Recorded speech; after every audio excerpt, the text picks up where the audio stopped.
When I had it, I actually thought I was picking up a terrorist handbook, and I was a bit worried that MI5 were going to come after me as soon as they saw me take it out of the... Inshallah, inshallah, inshallah, you'll find your way. Inshallah, inshallah, inshallah. Before I came to Islam, my life was really kind of focused on drink, drugs, having fun. The whole kind of purpose of life was just to have fun, have a laugh. And it's just a way of kind of making your life bearable until you die. I tended to kind of be in a kind of heavy metal crowd, hanging around a lot of people with similar interests, which weren't always the best company to keep. My first experience of seeing Muslims was the 9/11 attacks. I remember I was quite young at the time and I wasn't completely aware of what was going on. In fact, I ran to one of my friends after seeing the news report, and I told him that the tourists had declared war in America, because I'd never heard of terrorists before.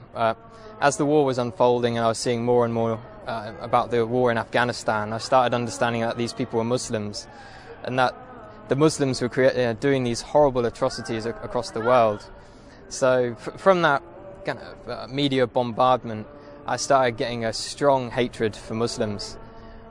So much, in fact, I tried to join the army 3 times with the goal of wanting to go over there and kill as many of these people as I could, to do my bit for the country, to make it a bit safer for my family. I thought they were kind of the big evil of the world. I started hearing a bit more about Islam. It was the last time I was applying for the army. I came across this radio station. It was at a time when I was listening to conspiracy theory radio and things like this. And it was a radio station from the American government called Terror Talk.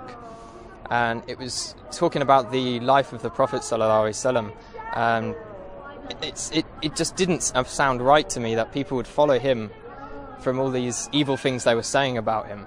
So I started to question what Muslims believed at that time. I was on a spiritual search anyway.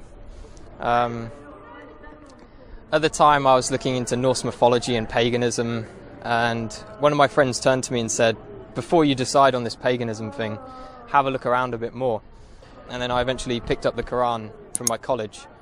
When I had it, I actually thought I was picking up a terrorist handbook, and I was a bit worried that MI5 were going to come after me as soon as they saw me take it out of the library. But as soon as I started reading the book, it hit me immediately, and I couldn't stop reading it. It sank deep into my heart.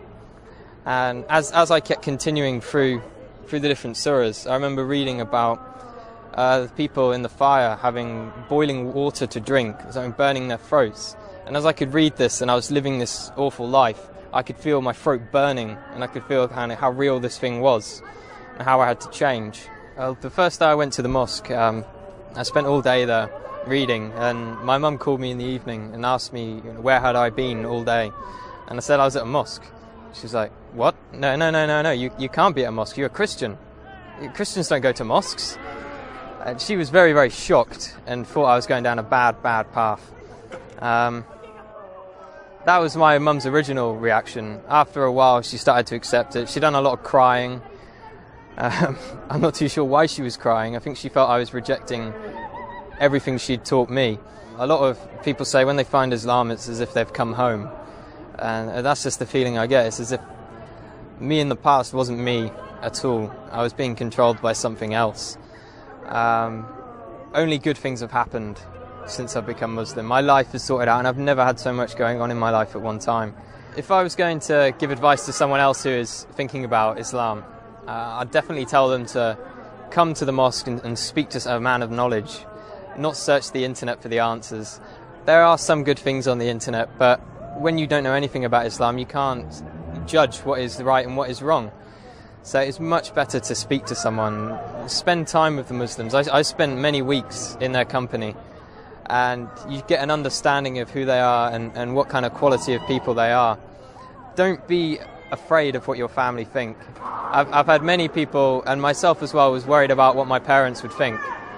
And at the end of the day, it's Islam is for you, it's for you. You can just hope the best for your parents will come out.